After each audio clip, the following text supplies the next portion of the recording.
Scritto Chuck è una delle iniziative all'interno sulla strada degli scrittori. Quante scuole intanto sono state coinvolte? Oggi arrivano a Racalmuto 75 operatori scolastici, sono presidi, professori di italiano di tutte le scuole siciliane e oltre a una ventina di agenti di viaggio. Il nostro obiettivo è di trasformare questa giornata in una sorta di test per spiegare ai professori e ai presidi che cosa potranno far vedere ai loro studenti portandoli in gita scolastica lungo la strada degli scrittori, da Racalmuto ad Agrigento, a Porto Empedocle, visitando le case natali, le fondazioni, i castelli, le pietre che hanno ispirato grandi autori come Sciascia, Pirandello e Camilleri. È molto bello che oggi, alla vigilia dell'anniversario del 25° anniversario della morte di Leonardo Sciascia, possiamo annunciare qui alla Fondazione Sciascia che grazie al Presidente dell'Assemblea regionale Giovanni Ardizzone e alla Fondazione Federico II, in sintonia con la Fondazione Sciascia, viene istituito il Premio Sciascia per le scuole siciliane, una sorta di gara fra le scuole siciliane. Ogni classe, ogni istituto potrà partecipare presentando un elaborato, un documento teatrale, un video.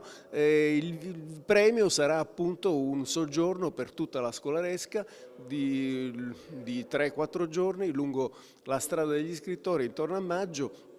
per visitare appunto tutte le località e, come dicevo poc'anzi, le pietre che hanno ispirato i grandi scrittori. Questo viaggio lungo la strada degli scrittori potrebbe rappresentare anche un tesoro, non forse imminente, ma a breve termine per lo sviluppo ulteriore del turismo nella provincia agrigentina. Sicuramente è un progetto che nasce dall'assessorato regionale al turismo, abbiamo sviluppato noi come servizio turistico regionale. Noi oggi qui abbiamo la presenza di 80 dirigenti scolastici ma che rappresentano tutte le province, nessuno escluso, della Sicilia, proprio per inserire questo segmento della strada degli scrittori che va da Porto Empedocle a Caltanissetta nei loro progetti scolastici e quindi nelle gite scolastiche, per far sì che i giovani possano